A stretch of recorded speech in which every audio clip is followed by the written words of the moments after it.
الحمد لله رب العالمين والعاقبة للمتقين والصلاة والسلام على أشرف المرسلين وعلى آله وصحبه أجمعين أما بعد فقد قال الله تبارك وتعالى في القرآن وفي الفرقان المجيد أعوذ بالله من الشيطان الرجيم بسم الله الرحمن الرحيم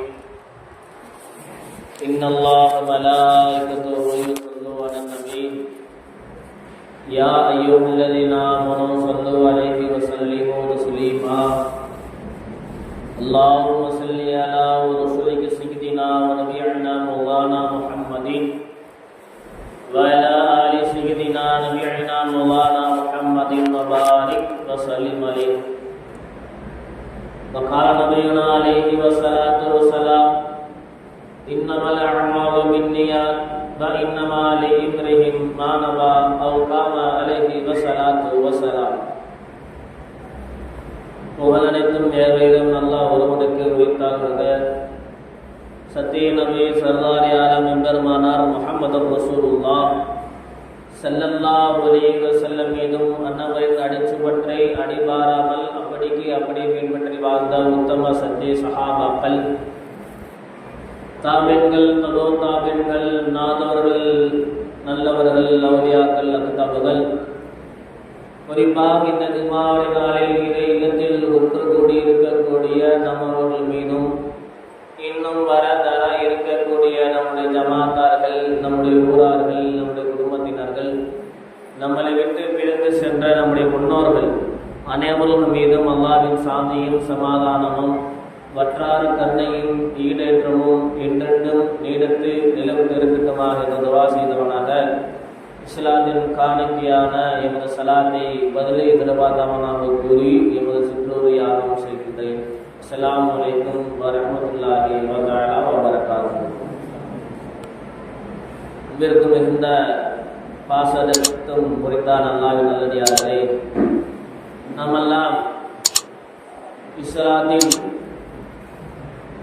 இறுதி மாதமான துல்ஹஜ் மாதத்தில் முதல் ஜுமாவிலே நாம் எல்லாம் மீண்டிருக்கின்றோம். அல்ஹம்துலில்லாஹ். அன்புக்குரியவர்களே, இன்னும் 2-3 தினங்களில் சிறப்பு மிக்க ஒரு நாட்களை, தியாக திருநாளை நாமெல்லாம் சந்திக்கு அதை கொண்டாடி இருக்கின்றோம். அல்ஹம்துலில்லாஹ்.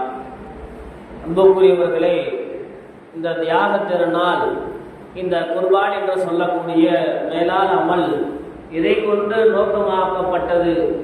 இந்த குர்பான் என்று நம்மளுடைய சமுதாயத்திற்கு மட்டும்தான் அது வழிவகுக்கப்பட்டதா, அல்லது நம்மளுடைய சமுதாயத்துக்கு முன்னால் வாழ்ந்த சமூக கூட்டத்தினர்கள், ஆது கூட்டத்தினர்கள், மூசா அலைஹிஸ்ஸலாம் அவருடைய கூட்டத்தினர்கள், அதற்கு முன்னால் வாழ்ந்த எத்தனையோ நபிமார்கள் அவருடைய காலத்திலும் இந்த குர்பானை கடமையாக்கப்பட்டதா, இல்லது நம்மளுடைய நாயகம் எம்பெருமானார் முஹம்மது ரசூலுல்லாஹி ஸல்லல்லாஹு அலைஹி வஸல்லம் அவருடைய காலத்தில் தான் இந்த குர்பானை கடமையாக்கப்பட்டதா என்று நாம் பார்க்கக்கூடிய வரிசையில், அன்புக்குரியவர்களே, எல்லா சமுதாய மக்களும், எல்லா இருக்கக்கூடிய எல்லா நபிமாரும் உலகத்தில் இல்லாதலா ஆதம் அலைஹிஸ்ஸலாம் அவர்கள் முதற்கொண்டு நாயகம் ஸல்லல்லாஹு அலைஹி வஸல்லம் அவருடைய உம்மத்தார் வரை எத்தனை நபிமார்கள் இருந்தார்களோ, எத்தனை கூட்டத்தினர் இருந்தார்களோ, எத்தனை சபையினர் இருந்தார்களோ, அனைவர்களுக்கும் அல்லாஹ் தஆலா அவருடைய குர்பான் என்று சொல்லக்கூடிய மேலான அமலை அல்லாஹ் தஆலா அந்த மக்களுக்கு கொடுத்து கொண்டு இருந்தார்.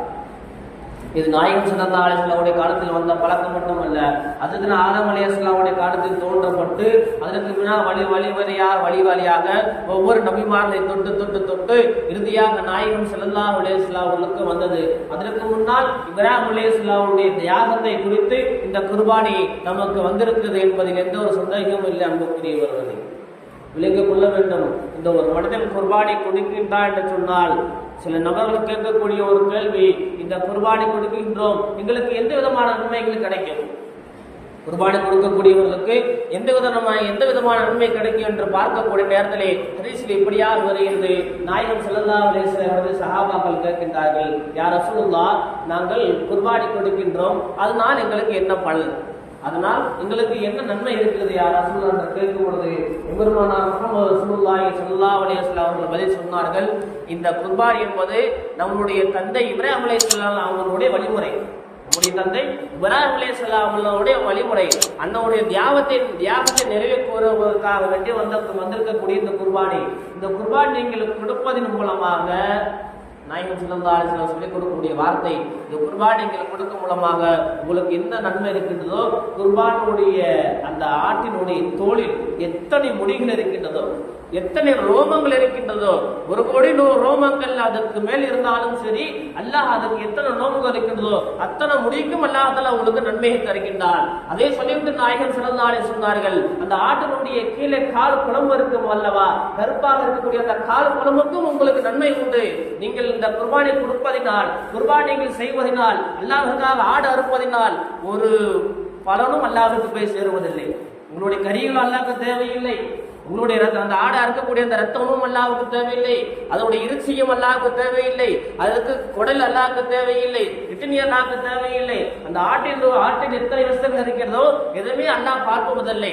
நீங்கள் எப்படிப்பட்ட ஆடை வாங்கியிருக்கிறீர்கள், நல்ல ஆடாக இருக்கிறது, அதனோட கடி அல்லாஹ்வுக்கு வேண்டும் என்று அல்லாஹ் பார்ப்பதில்லை, அதனுடைய ரத்தம் வேண்டும் என்று அல்லாஹ் பார்ப்பதில்லை. நாயகம் ஸல்லல்லாஹு அலைஹி வஸல்லம் சொல்லக்கூடிய நேரத்தில் சொல்லுவார்கள், அல்லாஹ் தஆலா உங்களிடத்தில் இருந்து பார்ப்பது தக்வாவை தான் அல்லாஹ் தஆலா பார்க்கின்றார். குர்பானி கொடுக்கக்கூடியவர்கள் ஞாபகம் வைத்துக் கொள்ள வேண்டும், தக்குவாவோடு இறையச்சத்தோடு குர்பானி கொடுக்க வேண்டும். என்று சொன்னால் இறையச்சத்தை தான் அல்லாஹ் அதெல்லாம் பார்த்து கொண்டிருக்கின்றார். நாயகம் ஸல்லல்லாஹு அலைஹி வஸல்லம் ஒரு ஹதீஸில் சொல்லக்கூடிய நேரத்திலே, நீங்கள் குர்பானியுடைய பிராணியை அறுத்து அதனுடைய ரத்தம், குர்பானியுடைய பிராணியை அறுக்கக்கூடிய நேரத்திலே அதனுடைய ரத்தம் பூமிக்குள் விழுகுக்கு முன்னால், அந்த ரத்தம் அறுத்த உடனே பூமிக்கு ஒரு சொட்டுவதற்கு முன்னால் இந்த குர்பானியுடைய நியத்து அல்லாஹ்வை போய் சேர்ந்து விடுகிறது, அல்லாஹ்வுக்கு சென்று விடுகிறது. அல்லாஹ் எப்படிப்பட்ட ஏற்றுக் கொள்ளுகின்றான், இவர் தக்வாவுடையவராக இருக்கிறாரா, இவர் தக்வாவோடு குர்பானி கொடுத்திருக்கின்றாரா, இறையச்சத்தோடு குர்பானி கொடுத்திருக்கின்றாரா, நல்ல முறையில் குர்பானி கொடுத்திருக்கின்றார் என்று இவர் குர்பானுடைய ஆட்டை அறுத்து அந்த ரத்தம் பூமியில விழுவதற்கு முன்னால் அல்லாஹ் இவருடைய குர்பானை ஏற்றுக்கொள்கிறார் என்பதாக எம்பெருமானார் முஹம்மது ரசூலுல்லாஹி ஸல்லல்லாஹு அலைஹி வஸல்லம் சொன்னார் என்று சொன்னார். அனுபவப்பொருளை விளங்கிக் கொள்ளுங்கள், குர்பானை கொடுக்கக்கூடிய நாம் தக்வாவோடு இறையச்சத்தோடு குர்பானி கொடுக்க வேண்டும். என்று சொன்னால் இந்த இஸ்லாத்துடைய எல்லா அமலுக்கும் தக்வா தேவை, இறையச்சம் தேவை. இறையச்சம் இல்லாமல், தக்வா இல்லாமல் ஒருவர் ஒரு அமலை செய்கிறார், குர்பானை விடுங்கள், ஒருவர் தொழுகின்றார், இறையச்சம் இல்லாமல் தொழுகின்றார், தக்குவா இல்லாமல் தொழுகின்றார், பிறர் என்னை பார்க்க வேண்டும், நான் தொழுகிறதை பிறர் பார்க்க வேண்டும் என்று ஒருவர் தொழுகிறார், அவருடைய தொலை ஏற்றுக்கொள்ளுமா பார்த்தா அவருடைய தொலை ஏற்றுக்கொள்ளாது. ஒருவர் ஸகாத் தருகிறார், தான தர்மம் ஒருவர் செய்கிறார், எப்படியாக செய்கிறார், பிறர் என்னை பாராட்ட வேண்டும், பிறர் என்னை பார்க்க வேண்டும், நான் காசு செலவழிக்கின்றேன், பிறர் என்னை பார்த்து பாராட்டி இவர் வசதியானவர், இவர் பணக்கார் என்று பிறர் என்னை எண்ண வேண்டும். அந்த முறையில் ஒருவர் ஸகாத் தான தர்மங்கள் செய்தார் என்று சொன்னார், இவருடைய தான தர்மங்கள் ஏற்றுக்கொள்ளப்படுமா என்று பார்த்தா ஏற்றுக்கொள்ளப்படாது. ஏனென்று சொன்னால் இவர் அல்லாஹ்வுக்காக செய்ய விடவில்லை, இவர் அல்லாஹ்வுக்காக செய்யவில்லை, இவர் பிறர் மக்கள் இவரை போற்ற வேண்டும், பிறர் மக்கள் இவரை பாராட்ட வேண்டும் என்ற ஒரு காரணத்துக்காக இவர் அமல் செய்தார். அதனால் அல்லாஹ் இவருடைய அமலை ஏற்றுக்கொள்ள மாட்டான். அதே சட்டத்தான் குர்பானிக்கு அனுப்பக்கூடியவர்களை, குர்பானி கொடுக்கக்கூடியவர் இறையச்சத்திற்காக குர்பானி கொடுக்க வேண்டும், அல்லாஹ்வுக்காக குர்பானி கொடுக்க வேண்டும். இறையச்சத்தை நாடி அல்லாஹ் நமக்கு எந்த கட்டளை இருக்கின்றானோ அதன்படி குர்பானி கொடுக்க வேண்டும். நமக்கு வரலாறு தெரிந்ததுதான், சுருக்கமாக சொல்லுவேன். ஹஜ்ரத் ஆதம் அலைஹிஸ்ஸலாமுடைய மகனாக இருந்த நபர்களும் ஹாபில் காபில், ஆதம் அலைஹிஸ்ஸலாமுடைய மகனார் அல்லாஹ் குர்ஆனில் பதிவு செய்யக்கூடிய நேரத்திலே ஆதம் அலைஹிஸ்ஸலாமுடைய மகனாருடைய வரலாறு அல்லாஹ் பதிவு செய்வான். நபியே நீங்கள் நினைவு கூறுங்கள், நபியே நீங்கள் நினைவு கூறுங்கள், ஆதம் அலைஹிஸ்ஸலாம் அவருடைய 2 குமாரர்களும் 2 மகன்களும் இறைவனுக்காக குர்பானி கொடுத்தார்கள். ஆனால் அதில் ஒருவருடைய குர்பானி தான் நாம் ஏற்றுக்கொண்டோம், அல்லாஹ் குர்ஆனில் பதிவு செய்கின்றார். ஏன் காரணம் என்ன என்று பார்த்தால் வரலாற்று சம்பவத்தை நமக்கு எழுதுகின்றார்கள். ஹஜ்ரத் ஆதம் அலைஹிஸ்ஸலாமுடைய காலத்தில் குர்பானி அன்றுதான் துவங்கப்படுகிறது. ஒரு காலத்தில் தான் எப்படி குர்பானி இருக்கும் என்று சொன்னால், யார் யாரெல்லாம் குர்பானி கொடுக்கின்றார்களோ அவருடைய குர்பானியுடைய பொருட்களை கொண்டு வந்து ஒரு மைதானத்தில் வைத்து விடுவார்கள், மைதானத்தில் வைத்த உடனே என்ன, வானத்திலிருந்து ஒரு நெருப்பு வரும், வானத்திலிருந்து ஒரு நெருப்பு வந்து யார் இஹ்லாஸான முறையில், யார் தக்வாவோடு குர்பானியை கொடுக்கின்றாரோ, யார் தக்வாவோடு அந்த பொருளை எடுத்து வைக்கின்றாரோ அவருடைய குர்பானியை அந்த நெருப்பு வந்து பொசிக்கிட்டு போய்விடும். அப்படி புஷிக்கிட்டு போயிருச்சுன்னா இவருடைய குர்பானி அல்லாஹ் ஏற்றுக்கொண்டான் என்று அர்த்தம். முன்னாடி சமுதாயத்தில் இருந்துச்சு, அல்லாஹ் அப்படி இப்படி வச்சிருந்தானா யாரோடைய குர்பானி எல்லாம் ஏற்றுக்கிறான்னு நமக்கு தெரியாது. அப்படி ஒரு சமுதாயம் இருந்துச்சு. நாம் சொல்ல வரக்கூடிய காரணம், ஹாபில் காபில் 2 நபர்களும் இருந்தார்கள். ஒரு விஷயத்திற்காக அவர்கள் குர்பானி வைக்கின்றார்கள். ஏதோ ஒரு சண்டை, அவர்களுக்குள்ள ஒரு சண்டை ஏற்படுகிறது, விரிவாலும் பேச முடியாது, அவருக்குள்ள ஒரு சண்டை ஏற்படுகிறது. அதனால அவர்கள் குர்பானி வைக்கின்றார்கள். எப்படிப்பட்ட குர்பானி வைக்கின்றார்கள்? அண்ணன் ஹாபில் அழகான ஒரு ஆடு, அதாவது ஆடு பிசினஸ் செய்யக்கூடிய ஒரு மனிதர் ஆட்டு பண்ணை வைத்திருக்கிறார். ஒரு அழகான ஒரு ஆட்டை எடுத்து மந்தியில் வைத்து விட்டார், ஒரு இடத்தில் வைத்து விட்டார். அல்லாஹ் என்னுடைய குர்பானி. அது எப்படிப்பட்ட ஆடு? அது ஆடு நோயும் இல்லை. அந்த ஆடுக்கு நல்லா சுத்தபத்தமான ஆடு. எப்படிப்பட்ட ஆடு என்று சொன்னால், அவர் வளர்க்கக்கூடிய ஆட்டிலே இதுதான் சிறந்த ஆடு.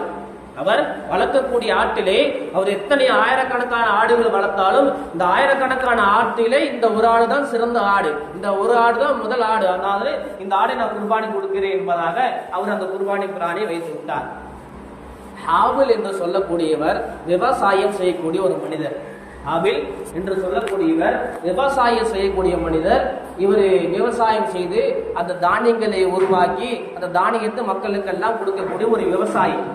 அவர் என்ன செய்கிறார் என்று பார்த்தால், அவற்றில் இருக்கக்கூடிய தானியங்களை எடுத்து வைக்கிறார். அது எப்படிப்பட்ட தானியங்கள்? எதற்குமே பிரயோஜனமாகாத ஒரு தானியங்கள், எதற்குமே பிரயோஜனமாகாத தானியங்கள். அந்த தானியத்தை வைத்து எதுவுமே செய்ய முடியாது என்ற அளவுக்கு இருக்கக்கூடிய ஒரு தானிய பொருட்களை அவர் கொண்டு வந்து வைக்கிறார். அண்ணன் எப்படிப்பட்ட பொருளை வைத்தார்? அந்த ஆட்டு மந்தையிலே எது சிறந்த ஆடோ அந்த ஆடை கொண்டு வைத்தார். தம்பியோ எப்படிப்பட்ட ஒரு தானியங்களை வைத்தார்? எந்த தானியங்களை உபயோகப்படுத்த முடியாதோ அந்த தானியத்தை கொண்டு வைத்தார். இரண்டுமே சபையில் இருந்து கொண்டு இருக்கிறது. நேராக எல்லாரும் காத்து கொண்டிருக்கிறார்கள், யாருடைய குர்பான் ஏற்றுக்கொள்ளப்படும் என்று எல்லாரும் காத்து கொண்டிருக்கக்கூடிய நேரத்திலே மேலே வானத்திலிருந்து ஒரு நெருப்பு வருகிறது. நெருப்பு வந்து அண்ணனுடைய ஆட்டை கருக்கி விட்டு சென்று விட்டது. இதுல தான் நாயகம் ஸல்லல்லாஹு அலைஹி வஸல்லம் சொல்லக்கூடிய நேரத்தில் சொல்லி காட்டுவார்கள், நீங்கள் குர்பானை கொடுக்கக்கூடிய நேரத்திலே குர்பானி மட்டுமல்ல, எந்த அமல்களை நீங்கள் செய்தாலும் சரி தக்வாவோடு செய்யுங்கள், இறையச்சத்தோடு செய்ய வேண்டும். நான் பிறருக்காக குர்பானி கொடுக்கவில்லை, நான் பிறர் என்னை பார்த்து பாராட்ட வேண்டும் என்பதற்காக நான் குர்பானி கொடுக்கவில்லை, எனக்கு குர்பானி கடமையாகிவிட்டது, என் மீது குர்பானி கடமையாகிவிட்டது, அதனால் நான் குர்பானி கொடுக்கின்றேன் என்ற ஒரு நியத்தோடு நீங்கள் குர்பானி கொடுங்கள், உங்களுடைய குர்பானி அல்லாஹ் ஏற்றுக்கொள்வான் என்பதாக எம்பெருமானார் முஹம்மது ரசூலுல்லாஹி ஸல்லல்லாஹு அலைஹி வஸல்லம் சொன்னார். விளங்கிக்கொள்ள அன்புக்குரியவர்களே, முதல் விஷயம் குர்பானி கொடுக்கக்கூடியவர்கள் தக்வாவோடு இறையச்சத்தோடு குர்பானி கொடுக்க வேண்டும். இரண்டாவது விஷயம், நாம் பேசக்கூடிய நேரத்திலே அன்புக்குரியவர்களே, இரண்டாவது, இந்த குர்பானிக்கு முன்னால் ஒரு சிறந்த ஒரு அமல், குர்பானிக்கு முன்னால் ஒரு சிறந்த ஒரு அமல் என்னவென்று கேட்டால், நாயகம் ஸல்லல்லாஹு அலைஹி வஸல்லமுடைய காலத்திலே மிகப்பெரிய ஒரு விஷயமாக இருந்தது. அரஃபா என்று சொல்லக்கூடிய அந்த அரஃபாவுடைய நாள், இந்த அரஃபாவுடைய நாள் ஹஜ்ஜுக்கு செல்லக்கூடிய ஹாஜிகள் அரஃபாவை தங்கினால் தான் அவங்களுடைய ஹஜ்ஜு ஏற்றுக்கொள்ளப்படும். அவர்கள் அரஃபா மைதானத்தில் தங்கவில்லை என்று சொன்னால் அவருடைய ஹஜ்ஜு ஏற்றுக்கொள்ளப்படாது. அரஃபாவுடைய நாளில் அவங்க தங்கியே ஆக வேண்டும். இதுல பல குழப்பங்கள் இருக்கிறது. நாளைக்கு சவுதி அரேபியாவிலே நாளைக்கு அரஃபா தினம், அவர்களுக்கு ஞாயிற்றுக்கிழமை, அவர்களுக்கு சனிக்கிழமை. அப்ப அவர்கள் அங்கு அரஃபா கொண்டாடி விடுவார்களே, நாம் இங்கே அதற்கு மறுநாள் தான் அரஃபா கொண்டாடுகின்றோம். அப்போ அது நமக்கு அரஃபா என்று குருமா என்று பார்த்தால், இஸ்லாத்துடைய ஷரியத்து சட்டம் என்ன? ஒவ்வொரு நாட்டுக்கும் தனித்தனியாக பிறைகள் தெரியப்படும், ஒவ்வொரு நாடுகளுக்கும் தனித்தனியாக பிறைகள் தெரியப்படும். நமக்கு என்றைக்கு பிறை தெரியப்பட்டதோ அன்று நாளிலிருந்து கணக்கிட்டு பார்த்தால் பிறை 9 ஞாயிற்றுக்கிழமை அரபாவுடைய தினமாக இருக்குது. அந்த தினத்தில் நோன்பு நோக்க வேண்டும். உமர் ரலியல்லாஹு தஆலா அவர்கள் ஒரு யூதர் வருகிறார், முஸ்லிமான மனிதர் அல்ல, யூதர் மனிதர் வருகிறார். வந்து ஒரு ஆயத்தை ஓதி காட்டுகிறார். எந்த ஆயத்தை சொன்னால், நாயகம் ஸல்லல்லாஹு அலைஹி வஸல்லம் அவர்கள் அரஃபா மைதானத்தில் இருக்கக்கூடிய நேரத்திலே ஹஜ்ஜத்துல் விதா, லாஸ்ட் ஹஜ் ரசூல் ஸல்லல்லாஹு அலைஹி வஸல்லம் செய்த ஒரே ஒரு ஹஜ், அந்த ஹஜ்ஜில் இருக்கக்கூடிய நேரத்திலே நாயகம் ஸல்லல்லாஹு அலைஹி வஸல்லம் அவர்கள் பல பிரசங்களை பிற சொற்களை சொல்லுகின்றார்கள் மக்களுக்கு. அதில் ஒரு ஆயத்தை ஓதி காட்டுகின்றார்கள். அல்லாஹ் தஆலா இறக்கப்பட்ட இறுதி ஆயத்து ஒரு ஆயத்தை ஓதி காட்டுகிறார்கள். என்ன ஆயத்தை? அல்லாஹ் சொல்லுகின்றான், மக்களே, என்னுடைய சமுதாயத்து மக்களே, உங்களுக்கு தீனை நான் பரிபூரணமாக ஆக்கிவிட்டேன். இதற்கு பின்னால் உங்களுக்கு கொடுக்கக்கூடிய எல்லா சட்டத்தையும் நான் உங்களுக்கு கொடுத்து விட்டேன். நீங்கள் வாழ்நாள் என்ன செய்ய வேண்டும், எப்படி தொழுக வேண்டும், எப்படி நோன்பு வைக்க வேண்டும், எப்படி சக்காத்து கொடுக்க வேண்டும், உங்களுடைய வாழ்வாதாரங்கள் எப்படி இருக்க வேண்டும், பிற மக்களிடத்தில் நீங்கள் எப்படி நடக்க வேண்டும் என்று உங்களுடைய சட்டங்களை, உங்களுடைய மார்க்கத்தை நான் உங்களுக்கு பரிபூரணமாக ஆக்கி விட்டேன். அதற்கடுத்து அல்லாஹ் சொல்லுகின்றான், என்னுடைய ரஹமத்தை உங்களுக்கு நான் பரிபூரணமாக ஆக்கி விட்டேன் என்ற ஒரு செய்தியை அந்த யூதன் ஹஜ்ரத் உமர் ரலியல்லாஹு தஆலா இடத்தில் ஓதி காட்டி விட்டு சொல்லுகின்றான், இது எப்போது இறந்தது உங்களுக்கு தெரியுமா என்று உமர் ரலியல்லாஹு தஆலா இடத்தில் அந்த ஒரு யூதன் கேட்கின்றார். உடனே உமர் ரலியல்லாஹு தஆலா சொல்லுகின்றார்கள், எனக்கு தெரியும், இது நாயகம் ஸல்லல்லாஹு அலைஹி வஸல்லம் அவர்கள் ஹஜ்ஜத்துல் விதாவில் இருக்கக்கூடிய நேரத்தில் இந்த ஆயத்தை ஓதி காட்டினார்கள். அப்ப அந்த யூதன் சொல்லி காட்டுகின்றான், இந்த ஆயத் இந்த வசனம் எங்களுடைய சமுதாயத்திற்கு இறங்கியிருந்தால், யூதன் சொல்லுகின்றார், இந்த வசனம் எங்களுடைய சமுதாயத்துக்கு இறங்கியிருந்தால் அந்த நாளை நாங்கள் பெருநாளாக நாங்கள் கொண்டாடிப்போம், எங்களுடைய திருவிழாவாக நாங்கள் அந்த நாளை கொண்டாடிப்போம் என்பதாக உமர் ரலியல்லாஹு தஆலா சொல்லிக்காட்ட சொன்னார். விளங்கிக் கொள்ள வேண்டும் அன்புக்குரியவர்களே, இந்த அரஃபாவுடைய நாள் என்பது மிக சிறப்புக்குரிய நாள். இந்த அரஃபாவுடைய நாளத்திலே நீங்கள் எந்த துவா கேட்கின்றீர்களோ எல்லா துவாவையும் அல்லாஹ் தஆலா கபூல் செய்கின்றார். மேலாக நாயகம் ஸல்லல்லாஹு அலைஹி சொல்லி காட்டினார்கள், இந்த அரஃபாவுடைய தினத்தில் தான் அல்லாஹ் தஆலா பல நரகவாதிகளை அல்லாஹ் தஆலா விடுதலை செய்கின்றார். நரகவாதிகளே அல்லாஹ் தஆலா விடுதலை செய்கின்றார். இதற்கு மேலாக நமக்கு ஒரு சிறப்பு இருக்குது என்று சொன்னால் புரியவில்லை.